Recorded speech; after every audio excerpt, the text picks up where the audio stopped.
लाडकी बहीण आणि लाडका भाऊ योजनेवरून राज ठाकरेंनी महायुती सरकारवर टीका केली आहे। राज्य सरकारकडे या योजनांकरता पैसे आहेत का असा सवाल राज ठाकरेंनी केलाय। रस्त्यावरचे खड्डे बुजवायला पैसे नाहीत तर या योजनेकरता पैसे कुठून आणणार असा सवाल राज ठाकरे सरकारला विचारतायत।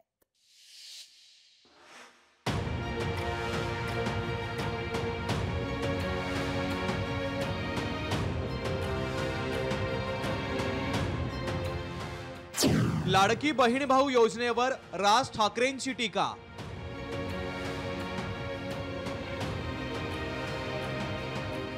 खड्डे बुजवायला पैसे नाहीत, योजनेसाठी कुठून आणणार?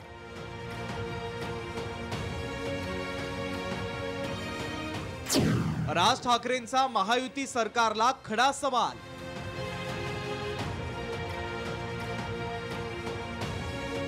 लाडकी बहीण आणि लाडका भाऊ म्हणजेच कौशल्य विकास योजना महायुती सरकारची गेम चेंजर योजना म्हणून ओळखली जाते।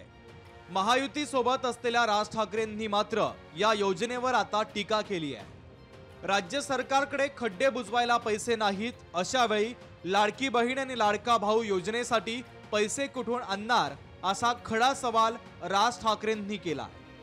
बहिणीला 1,500 रुपये देणार आणि काहीतरी असंच आहे ना, 1,500 रुपये महिने वगैरे आहेत का पैसे मुळात राज्य सरकारकडे?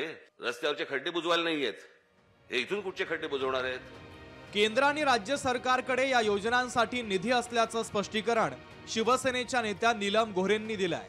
शिवाय खड्ड्यांच्या विषयावर देखील सरकार गंभीर असल्याचं नीलम गोऱ्हे यांनी म्हटलंय।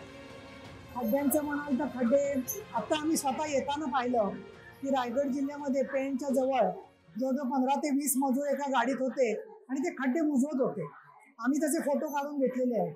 त्याच्यामुळे मला असं वाटतं की ज्या कंत्राटदारांवर खड्डे बुजवायची जबाबदारी आहे त्यांच्याकडून ते पूर्ण करून घेण्याचं काम सरकार करतंय आणि यासाठी निधी कुठून येईल किंवा काय त्याच्यावरती लोकांना माहिती देण्यात आलेली आहे। शिक्षण मंत्री दीपक केसरकरांनी देखील खड्ड्यांचा प्रश्न सरकार लवकर निकाली काढणार असल्याची ग्वाही दिली आहे। खड्डे भरण्यासाठी पैसे नाहीत ही वस्तुस्थिती नाहीये। मोठ्या प्रमाणात इन्फ्रास्ट्रक्चरची कामं मंजूर आहेत। अनेक वेळेला असं होतं की कामं दिलेली असतात परंतु कंत्राटदार वेळेवर कामं करत नाही, अशांवर सुद्धा ऍक्शन झालेली आहे। बरेचसे रस्ते आता कॉन्क्रीटचे होत आहेत, त्याच्यामुळे हा जो प्रश्न आहे हा लवकरच निकालात निघेल अशी अपेक्षा आहे। अजित पवारांनी देखील लाडकी बहिणीसारख्या 7 योजना सोडून इतर योजनांसाठी पैसे नसल्याचं कॅबिनेटमध्ये म्हटलं होतं।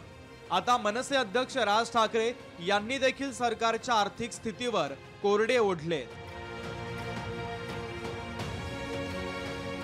भूषण शिंदेसह मीनाक्षी म्हात्रे, लोकशाही मराठी, मुंबई।